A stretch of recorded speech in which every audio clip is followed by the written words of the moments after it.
Hello बच्चों, let's read the question and question says that which of the following aquatic ecosystem has the maximum primary productivity। तो चलिए देखते हैं क्या इसका आंसर हो सकता है। अगर हम इसका की कॉन्सेप्ट देखें तो हम जानते हैं कि प्राइमरी प्रोडक्टिविटी का मतलब होता है प्राइमरी प्रोडक्टिविटी। इसका मतलब होता है कि प्रोड्यूसर लेवल पर जो बायोमास बनता है, बायोमास फॉर्मेशन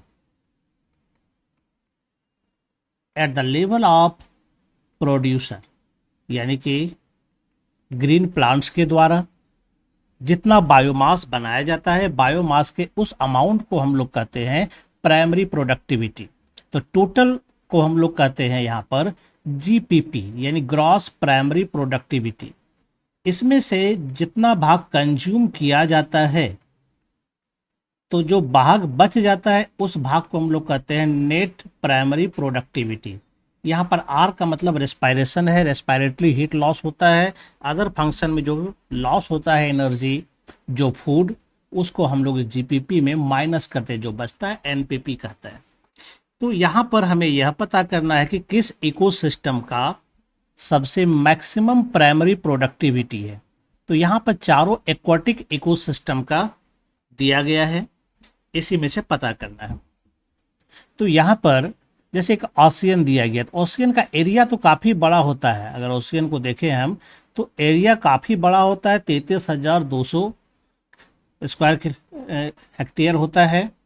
यहाँ पर क्या होता है कि इसकी जो नेट प्राइमरी प्रोडक्टिविटी होती है काफ़ी कम होती है, ओनली 125 ग्राम पर मीटर स्क्वायर पर ईयर, है ना।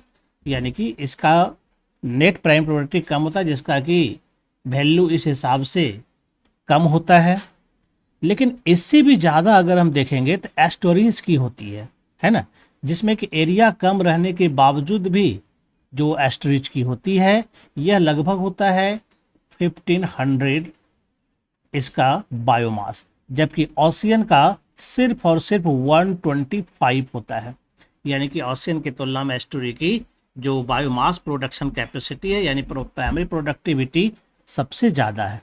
रिवर की कम होती है, सिर्फ और सिर्फ 400 के आसपास ही होती है। और पोंड की थोड़ा सा रिवर से ज़्यादा होता है इसकी प्राइमरी प्रोडक्टिविटी, क्योंकि यहाँ पर एल्गी वगैरह ज़्यादा पाया जाता है, लगभग 800 के आसपास इसका भी पाया जाता है। यानी कि अगर कंपैरिजन करें हम सबका, तो यहाँ पर जो सबसे ज़्यादा हमारा बायोमास मिल रहा है यानी प्राइमरी प्रोडक्टिव, वो एस्टोरी की मिल रही है। यानी ये हमारा राइट आंसर हो जाएगा।